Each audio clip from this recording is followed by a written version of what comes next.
Hello दोस्तों, जय हिंद। मैं कमलेश कुमार आप सभी का बहुत बहुत स्वागत करता हूं अपने यूट्यूब चैनल पे और आशा करता हूं कि आप सबों की पढ़ाई बहुत ही अच्छे से हो रही होगी।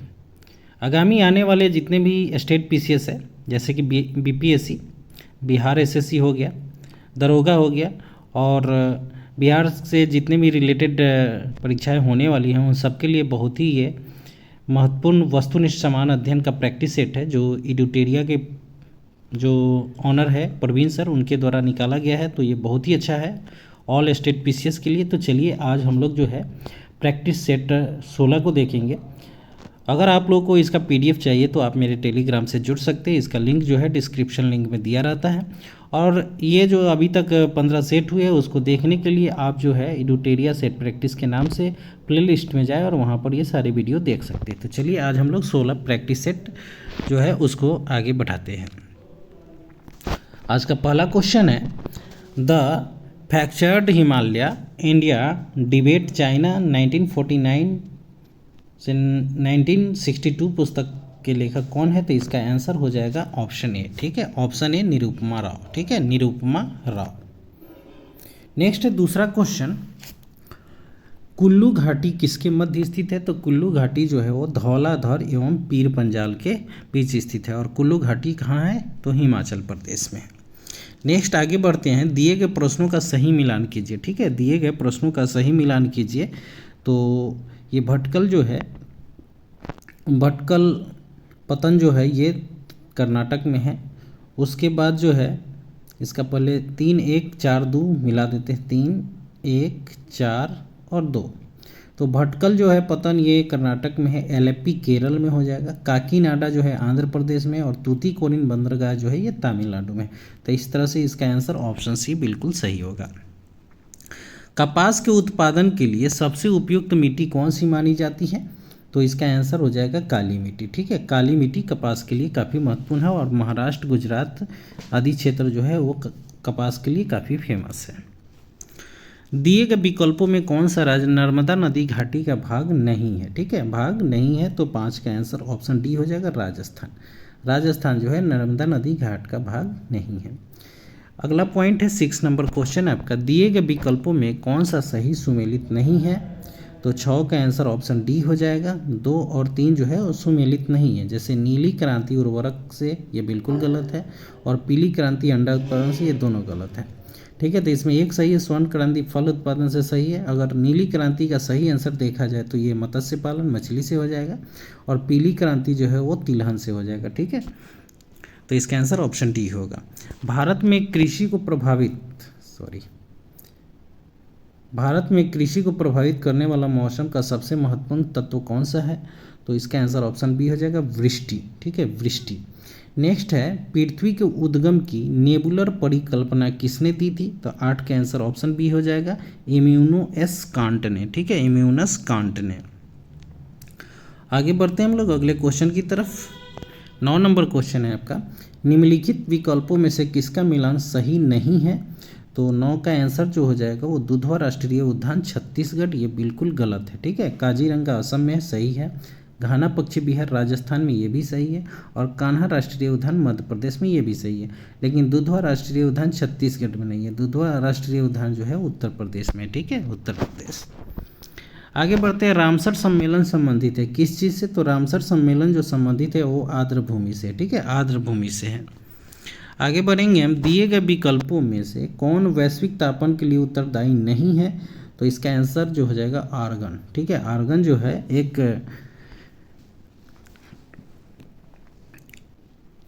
आर्गन के बारे में आप लोग जानते हैं, 6 अक्रिय गैस है जिसमें आर्गन भी एक है। तो हीलियम, आर्गन, नियॉन भी है। उसके बाद आपका क्रिप्टन हो जाएगा, जेनॉन हो जाएगा और रेडॉन हो जाएगा। ये सभी जो है अक्रिय गैस है और इन्हें शून्य वर्ग में रखा गया है। तो यहाँ क्वेश्चन पूछा जा रहा है कि वैश्विक तापन के लिए उत्तरदायी नहीं है, तो वो है आर्गन।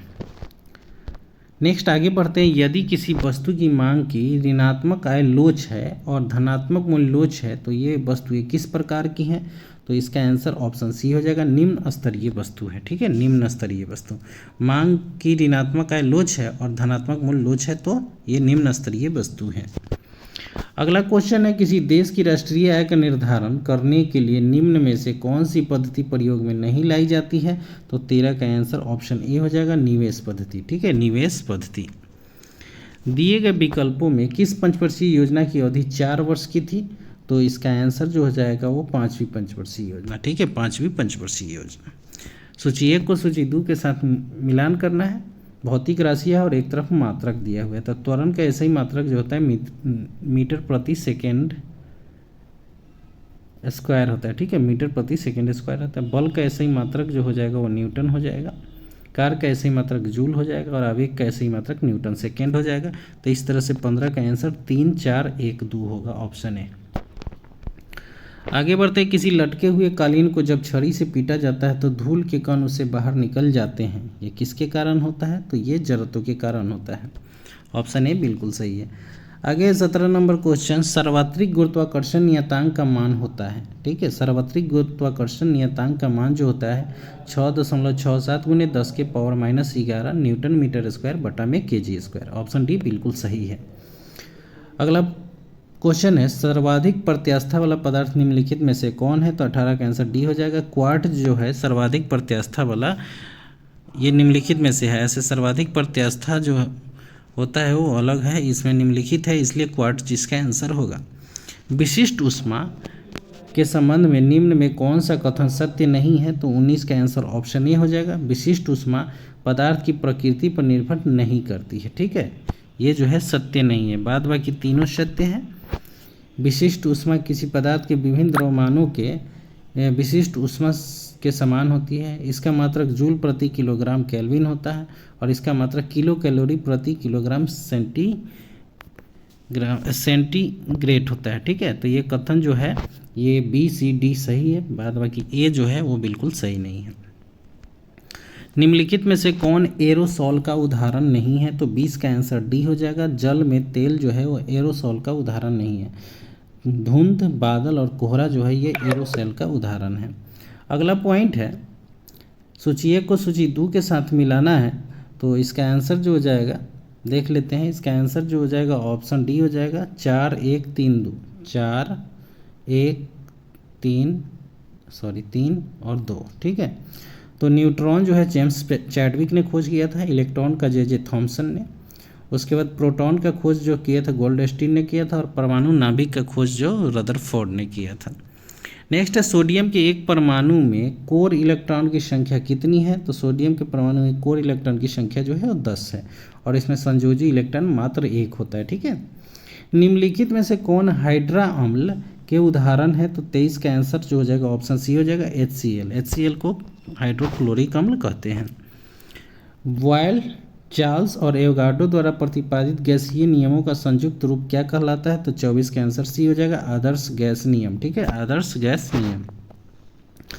जीवाणु विज्ञान का जनक किन्हें कहा जाता है या माना जाता है? तो जीवाणु विज्ञान का जनक जो है वो ल्यूमेनहॉक को कहा जाता है। ठीक है, ल्यूमेनहॉक को। 25 का आंसर जो हो जाएगा जीवाणु विज्ञान ल्यूमेनहॉक, ऑप्शन सी हो जाएगा, बिल्कुल सही है।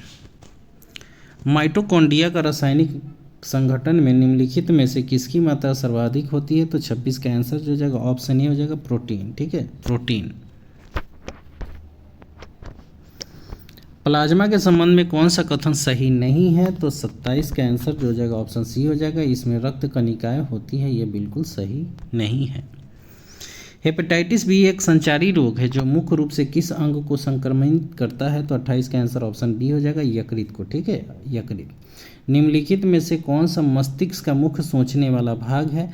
तो ये हो जाएगा प्रमस्तिष्क। प्रमस्तिष्क जो है प्रमुख सोचने वाला भाग है। ग्राम सभा संबंधी प्रावधानों का उल्लेख किस अनुच्छेद के अंतर्गत किए गए हैं? तो 30 का आंसर ऑप्शन सी हो जाएगा, अनुच्छेद 243 के ए में। ठीक है, अनुच्छेद 243 के ए में।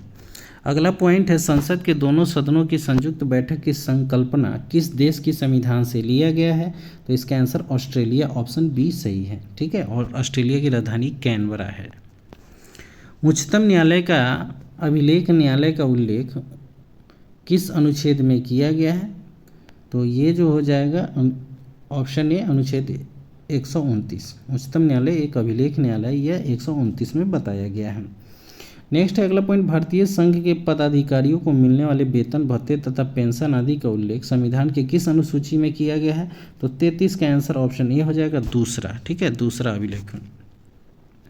राजभाषा का उल्लेख संविधान के किस भाग में किया गया है? तो राजभाषा का उल्लेख जो है संविधान के भाग 17 में किया गया, भाग 17 में।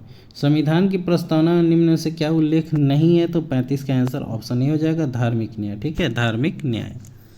संविधान के किस संशोधन द्वारा सहकारी समितियां शब्द जोड़ा गया है? तो 36 का आंसर जो हो जाएगा ऑप्शन डी हो जाएगा 97वां संविधान संशोधन अधिनियम 2001। ठीक है, 2011। निम्नलिखित में से किस संस्तुति पर भारतीय संविधान में मौलिक कर्तव्य को शामिल किया गया है? तो 37 का आंसर ऑप्शन ए हो जाएगा स्वर्ण सिंह समिति। ठीक है, स्वर्ण सिंह समिति। भारत के राष्ट्रपति पर महाभियोग कैसी प्रक्रिया है? तो महाभियोग जो है यह एक अर्धन्यायिक प्रक्रिया है। ठीक है, अर्धन्यायिक प्रक्रिया। पंचायत चुनाव कराने हेतु किसके द्वारा निर्णय लिया जाता है? तो 39 का आंसर बी हो जाएगा राज्य सरकार के द्वारा। ठीक है, कुरु महाजनपद की राजधानी कहाँ थी? तो कुरु महाजनपद की राजधानी जो थे इंद्रप्रस्थ थी। ठीक है, इंद्रप्रस्थ। भगवान बुद्ध के गृह त्याग का प्रतीक क्या है? तो गृह त्याग का प्रतीक जो है वो है घोड़ा। ठीक है, गृह त्याग का प्रतीक जो है वो घोड़ा है। गहरवाल वंश का संस्थापक कौन था? गहरवाल वंश का संस्थापक जो थे वो चंद्रदेव, ऑप्शन सी बिल्कुल सही होगा। दीवान ए खैरात निम्न में से किस शासक से संबंधित है? तो दीवान ए खैरात जो था वो फिरोज शाह तुगलक के द्वारा बनाया गया था। ठीक है, एकास्म गोलाकार स्तंभ निर्माण विधि किस काल की कला की विशेषता है? तो ये मौर्य काल की विशेषता थी। ठीक है, अगला पॉइंट है कुब्बत उल इस्लाम मस्जिद कहाँ स्थित है? तो कुब्बत उल इस्लाम मस्जिद जो है वो अजमेर में स्थित है। ठीक है, सॉरी दिल्ली में। कुब्बत उल इस्लाम मस्जिद जो है वो दिल्ली में है। ठीक है, और 2.5 दिन का झोपड़ा जो है वो अजमेर में था, जो कुतुबुद्दीन ऐबक के द्वारा बनवाया गया था। ठीक है, तो कुब्बत उल इस्लाम मस्जिद कहाँ है? दिल्ली में है।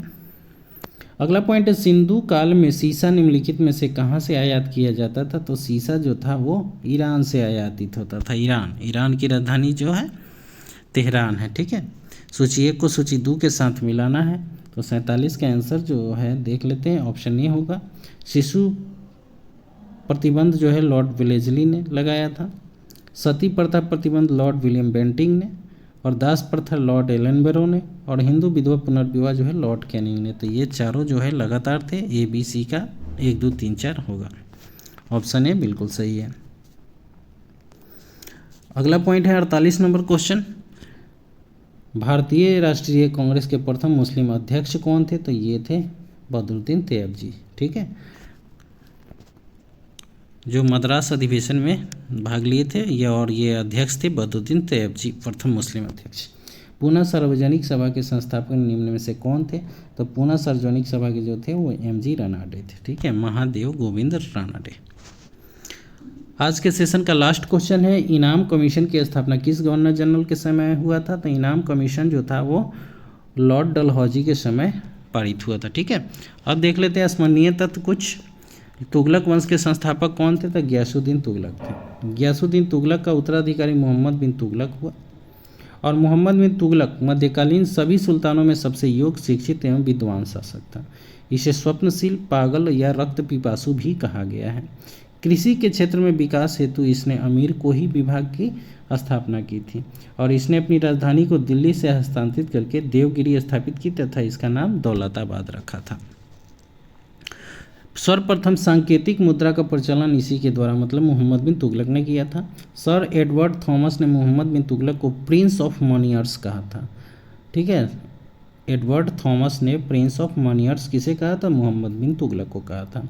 इसी के शासनकाल में मोरक्को यात्री इब्न बतूता जो है भारत आया था 1333 ईस्वी में। ठीक है, इसने जैन धर्म के प्रसिद्ध संत जिन प्रभु सूरी को सम्मानित किया था। ठीक, अगला पॉइंट है ब्राह्मणों पर जजिया लागू करने वाला पहला मुसलमान शासक फिरोज शाह तुगलक था। ठीक है, फिरोज शाह तुगलक। सल्तनत काल में उधार दिए गए धन का हिसाब रखने वाले व्यक्ति को मजूमदार कहा जाता था। अब देख लेते हैं कुछ संबंधित जो है विभाग और उससे संबंधित सुल्तान। दीवाने अर्ज जो था वो बलबन ने स्थापित किया था। दीवाने मुस्तखराज ये अलाउद्दीन खिलजी। दीवाने कोही तो ये मोहम्मद बिन तुगलक। दीवाने खैरात तो ये फिरोज शाह तुगलक। दीवाने बंदगान फिरोज शाह तुगलक, और दीवाने इस्तिहाक ये भी फिरोज शाह तुगलक ने किया था। तो ये था आज का प्रैक्टिस सेट नंबर 16। और मैं आशा करता हूँ कि आप लोग जो है इससे सेटिस्फाइड होंगे। अगर कुछ गलती हो तो आप लोग जो है ज़रूर बताइएगा और कमेंट बॉक्स में लिखिए कि यहाँ पर गलती हुआ था। अगर वीडियो अच्छा लगे तो ज़रूर शेयर और सब्सक्राइब कीजिएगा। और इसका PDF चाहिए तो आप मेरे जो है टेलीग्राम से जुड़ सकते हैं। और थोड़ा सा सपोर्ट की ज़रूरत है, आप लोग सपोर्ट कीजिए, क्योंकि मैं आप लोगों के लिए लगातार मेहनत कर रहा हूँ। और आगे आने वाले भविष्य में जितने भी एग्ज़ाम होंगे उन सब के लिए जो है मैं आपके साथ हूँ और रहूँगा। चाहे वो BPSC का मेंस ही क्यों ना, मेंस के लिए मैं बहुत सारे मटेरियल जो है एडुटेरिया का प्रोवाइड कराऊँगा, ये मेरा वादा है। तो धन्यवाद दोस्तों, फिर मिलते हैं प्रैक्टिस सेट 17 लेकर। तब तक अपनी पढ़ाई को जारी रखें।